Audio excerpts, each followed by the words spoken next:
Hello everyone, नमस्कार दोस्तों। जैसा कि सबको पता है कि डीएसएसबी स्पेशल एजुकेटर एग्ज़ाम की डेट आ चुकी है 26 जून, 29 जून और सभी ज़ोरों शोरों से इसकी प्रिपरेशन करने में लगे हुए हैं। तो we are here with 10 important questions to score good in the exam. So the question number 1 is, a teacher uses a multi-sensory approach in an inclusive classroom. What principle is she most closely adhering to?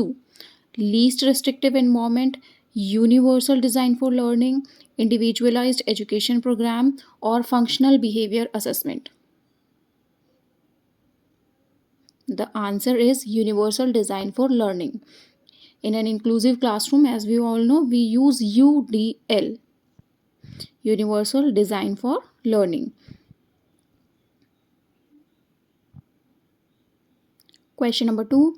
In a classroom, a child with ADHD, attention deficit hyperactive disorder, frequently disrupts the class को disturb करता है. The teacher uses a behavior chart to track and reward positive behaviors.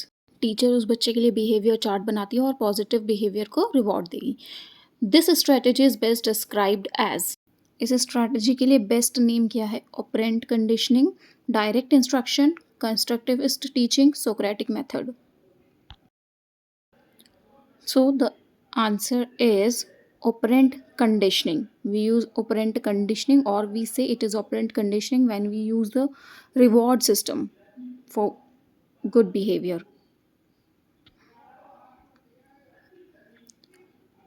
Next question. According to Piaget, a special educator working with students at the concrete operational stage should use abstract reasoning task. बच्चा अगर concrete operational stage पर है तो हम abstract reasoning use कर सकते हैं. Focus on hands on activities with manipulatives, encourage egocentric dialogue, avoid using visual aids. What do you think is the best answer to this question? The answer is focus on hands-on activities with manipulatives. हम बच्चे को hands on activities करवाएं, ना कि उसको abstract reasoning दें या egocentric dialogues या फिर visual aids avoid करें. Next question is, a child with Down syndrome demonstrates delays in language development. Which area of the brain is primarily associated with this delay? एक down syndrome बच्चा है जिसकी language development में delay है, तो brain का कौन सा पार्ट इस चीज़ से, कौन सा एरिया इस चीज़ से एसोसिएटेड है? Occipital lobe, Broca's area, amygdala, hippocampus. The answer is Broca's area. Next question. Which of the following accommodations would be least appropriate for a student with severe visual impairment in a science lab? Tactile diagrams, braille instructions, enlarged print instructions, verbal guidance during the experiment. Least appropriate क्या होगा अगर एक बच्चा visually impaired है? The answer is enlarged print instructions. Science lab में हम बच्चे को प्रिंट इंस्ट्रक्शंस बड़े नहीं देंगे, लीस्ट अप्रोप्रिएट वो चीज़ है.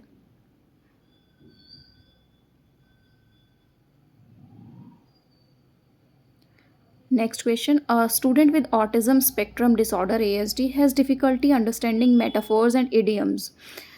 This is primarily a challenge in, ये किस चीज़ में चैलेंज है? Receptive language, pragmatic language, semantic memory और सिंटेक्स कॉम्प्रिहेंशन.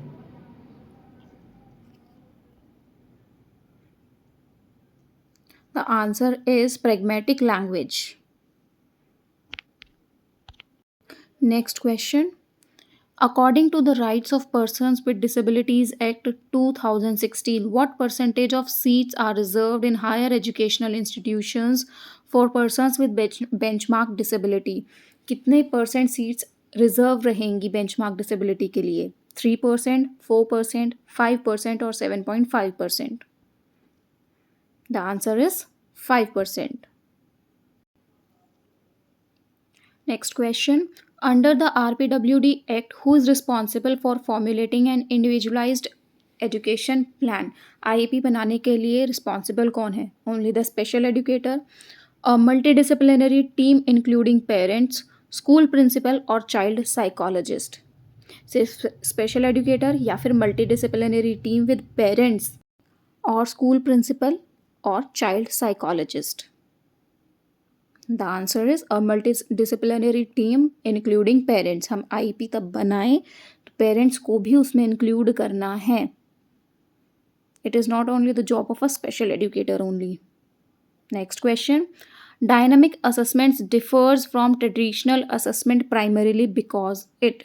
Dynamic assessment और traditional assessment से किस प्रकार अलग है? It uses standardized tests, focuses on multiple choice formats, involves the assessor's intervention to understand learning potential, focuses only on current performance. The answer is involves the assessor's intervention to understand learning potential. Moving on to the last question of this.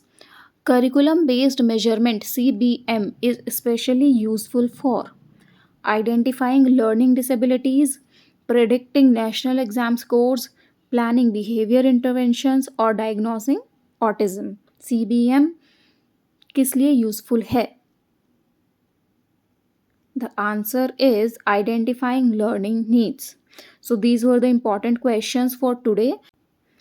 We will meet again in the next video. I hope you will find these questions important and you will score good in your exam. All the best for your exam.